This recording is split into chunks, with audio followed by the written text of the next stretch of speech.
Hello, welcome to episode 6 of Ads from the Week, where I share clippings of newspaper ads from either the San Francisco Examiner or the Oakland Tribune, concurrent with the past work week. This time it'll be Monday, July 20th through Friday, July 24th, 2026. So let's start our journey. First, we start at July 20th in 1975. And we have an ad here for a anthology of ghost stories written by Nora Lofts, who was best known for her historical and romance fiction. But she seemed to be quite enamored with ghost stories and was happy to write those as well. I was unaware of this book until I uncovered this ad, so now I have added it to my shopping list in my handy dandy notebook, which I was going to grab and hold up, but I think it's in my backpack or it's not on my desk right now. So I'll hold up this handy dandy notebook, which is something completely different, but it's a prop. All right, staying on the same date, also July 20th, also 1975, we have an ad for The Other Side of the Mountain, which starts Friday. Now, I do remember this film's release and seeing the ads in the newspaper and seeing TV spots for it constantly. But I would not actually sit down and watch the film until I think the mid to late 1980s when I was working at Blockbuster Video. I think I even watched it on a double bill with its 1978 sequel, The Other Side of the Mountain Part 2. But that's a subject for another day. The Other Side of the Mountain was, I thought, competently made and well acted. It's a dramatization of the tragedy and triumph of Olympic hopeful skier Jill Kenmont, who was left paralyzed by an accident in 1955 and rebuilt her life from the ground up. This movie competently jerks tears and tugs on heartstrings, and also left me feeling in a somewhat better mood than when I started it, which was a pleasant surprise for me at the time. Going back let's see, 32 years, it looks, yeah, to July 21st, 1943, and the Val Lewton production, The Leopard Man, starts tomorrow. Now, the vaudeville stage show that surrounded the screening of The Leopard Man seems to be taking up most of this ad, making it a rather crowded cacophony of appearances and menu of stuff to keep you entertained. Um, I also suspect that the quiet thrills and the iconic door sequence or shot of the blood coming underneath the door might have jolted the viewers that had sat through the vaudeville stage show first, or maybe they sat through it afterwards to relax everybody's jangled nerves. No idea, but this show definitely had a little something for everybody to enjoy here. We're going to shoot back 21 years to July 21st, 1922, and we have another ad for the Literary Digest, which has updates concerning on how the votes for the Prohibition and the bonus for World War I veterans seems to be going with its readers or the people they sent the pamphlets out to. Other news features that would be of interest to my 21st reading curiosity, it would be reading about the perils that menace the German Republic and finding out if the question, how horrible is Hollywood, has an answer that 104 years later shows that the more things appear to change, the more they appear to stay the same. Now we're going to shoot forward 37 years to July 22nd, 1980. And Brian De Palma's Dress to Kill starts on Friday. This provided one of the more memorable movie-going experiences of 1980 for me, being that the opening sequence was, without a doubt, the most sexually explicit material I had ever seen, in a movie at least, up until that time. Although this was 1980, I was 13, I had already thumbed through an issue of Playboy or Penthouse by that time. Um, but like Alien the previous year, Dress to Kill also provided a memorable post-viewing comment from my dad to my mother when we got home from the matinee showing we saw at, I believe it was the Alameda South Shore or the Alameda Showcase. I don't know what it was named at that time. Um, he goes, he goes, man, I didn't know I, he was basically kind of like flabbergasted. He goes, ah, man, it opened with this woman masturbating in the shower. It was so explicit. I started thinking I had brought the boys to the wrong kind of movie, but it didn't last long and the rest wasn't as bad. But there was a moment there when he really legit thought he might have to yank my brother and I out of the movie.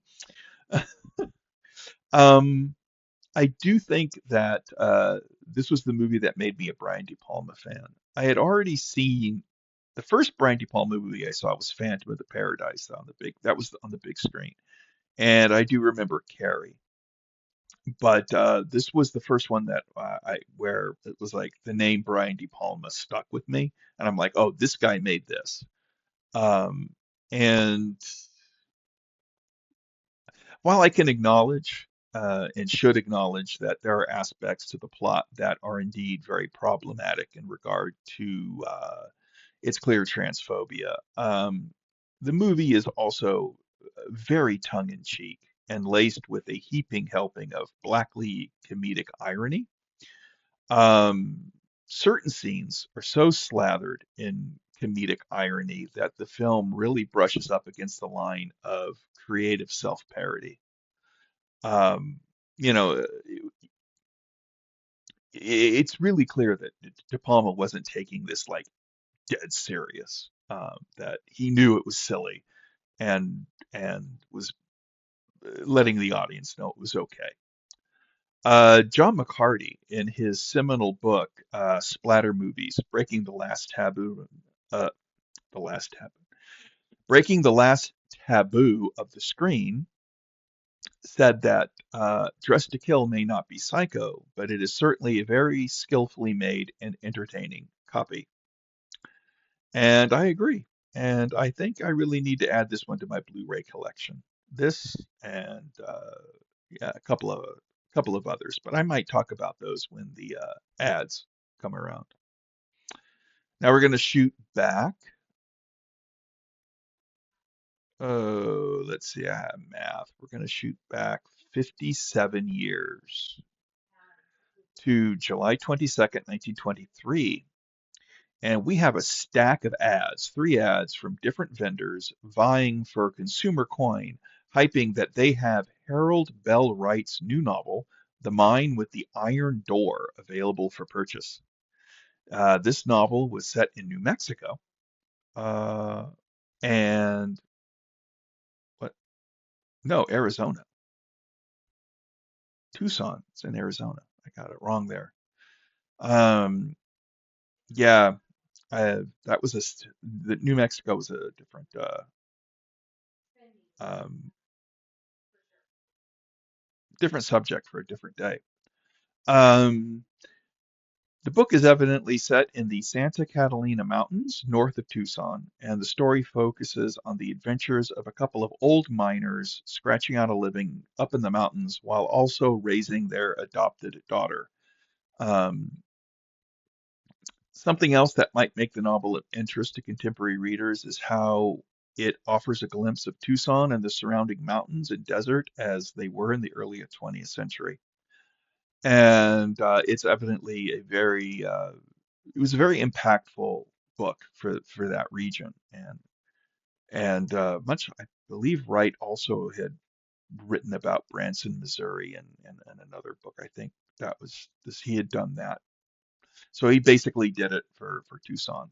And evidently, Wright was so enamored with the locale that he pretty much dedicated the novel to all the friends he had made in Tucson while living there and writing the mine with the iron door. I am just tripping all over myself right now. Um, it's also considered a Western, and so this just might be fodder for a future June on the Range review. We'll see. I'm gonna go shoot forward now. 59? No, 50, 58 years to July 23rd, 1981. And the animal attack thriller Wolfen starts tomorrow. Now, this was the third wolf-centered movie that came out in 1981, and it had already been beaten to the box office punch by Joe Dante's tongue-in-cheek The Howling and John Landis's only ever so slightly more serious An American Werewolf in London, both of which featured jaw-dropping transformation sequences. The former designed by Rob Bottin, and the latter created by Rick Baker, who won an Academy Award for his efforts on that film. Uh, Wolfen suffered unjustly in comparison because the titular creatures really are just wolves or trained dogs with some minor optical effect overlays to give them a somewhat otherworldly look and feel. But yeah, they're just wolves. They're not nothing, no animatronics, no special,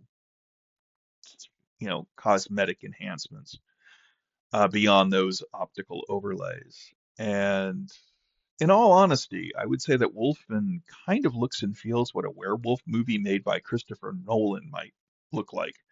Make of that what you will.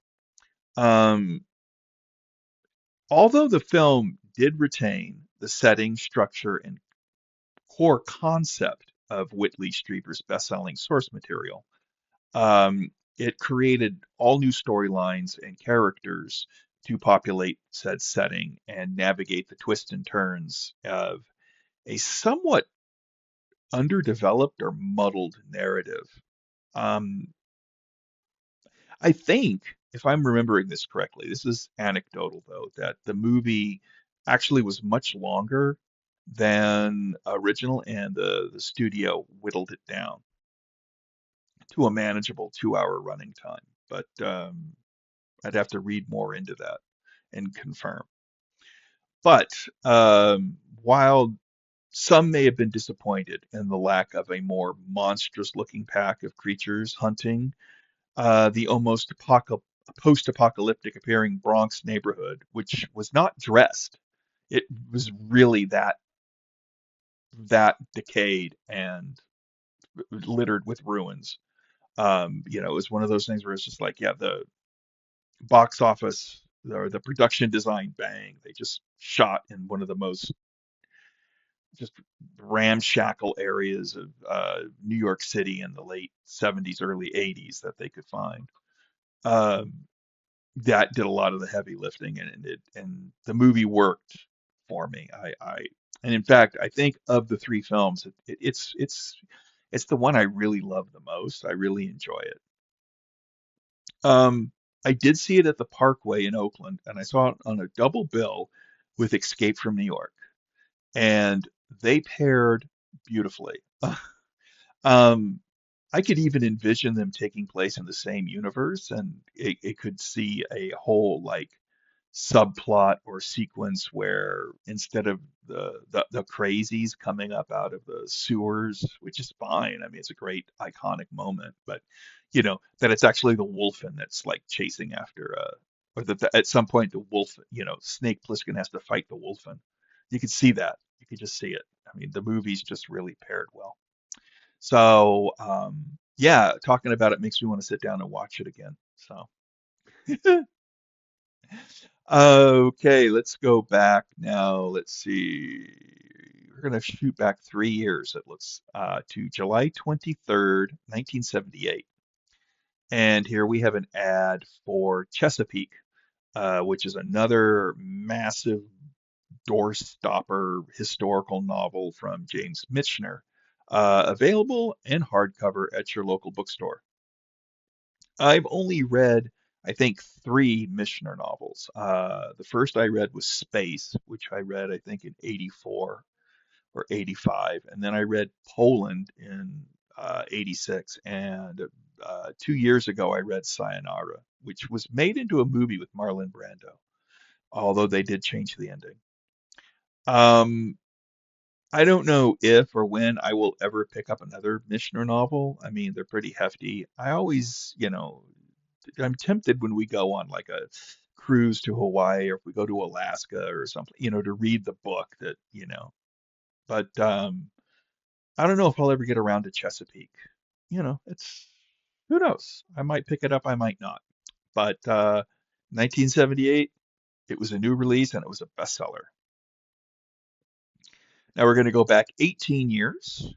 We're ending on Friday here, July 24th, 1960. Uh, well, July 24th, 2026 was a Friday. I think that July 24th, 1960 was a Sunday. But here we have an ad for Irwin Allen's production of The Lost World, which starts on Thursday. Now, yeah, producer director Irwin Allen or the production designer or the effects people basically just glued some plastic fins onto some live and no doubt very disgruntled and uncomfortable lizards, shot them with macro lenses and christened them dinosaurs for this loose, very loose adaptation of Arthur Conan Doyle's classic adventure yarn. Um, in fact, it's probably about as faithful to its source material as Irwin Allen's disastrous adaptation of The Swarm was. Um, I don't know. I suspect that this is on a par with the colorful and campy television productions that he was doing in the 60s. Voyage to the Bottom of the Sea, which I think he made as a theatrical feature after this before it became a TV series. And then there was Lost in Space. And I also think we did Land of the Giants, and didn't he do Time Tunnel? I think those are like the four. But, Irwin Allen made him something of a household name in the 60s before he became the legendary master of disaster in the 70s. Um, I haven't seen The Lost World, but my experiences watching the campy reruns or the reruns of the campy, Voyage to the Bottom of the Sea and Lost in Space, coupled with Alan's lackluster and characterless direction of both The Swarm and Beyond the Poseidon Adventure, do not fill me with hope that this will be any more than a guilty pleasure or something where it kind of like, just chuckle at just the stilted silliness of it all. Your mileage might vary, and your memories might vary. Now we're going to shoot back 38 years, I think. Yep, 38 years. Wow. Yeah, that does. The math adds up. That just, it seems so long ago, yet it's so close. To our final stop, which will be on July 24th, 1922. And here, the Oakland Tribune is proud to be publishing Hendrik van Loon's The Story of Mankind in weekly installments in its Sunday magazine section. First published in 1921, the book would win the very first Newbery Medal for children's literature in 1922, and for quite some time, was considered a respectable and entertaining way for children to learn about the history of Western civilization. Although it's to be expected biases about Eastern civilization seem to have aged like milk, if some of the comments and reviews I uncovered about it are to be taken at face value. Um, but, it has some minor cultural or historical significance, but I think there's probably, seeing that it was published in 1921, I'm sure there was some pretty scathing or scarring racism, stuff that we would be like, whoa, I don't, can't believe that was published. But it won a Newbery, the first ever Newbery. So those who wish to, sample it might. It's probably on Project Gutenberg. It's probably available. It's still probably in print, but I think I saw it at the Internet Archive and at Project Gutenberg and at Amazon. And like I said, being an award winner, it's probably still in print and still available. Okay, I'm wandering off into the weeds here. Um, but our journey here for the ads of the week has ended. And I want to thank you for taking a few minutes to journey down memory lane and look at these ads. I enjoy finding them and I love sharing them. And I hope you join me next week in the Wayback Machine. And until next time, let's all try and have some fun, okay? Bye.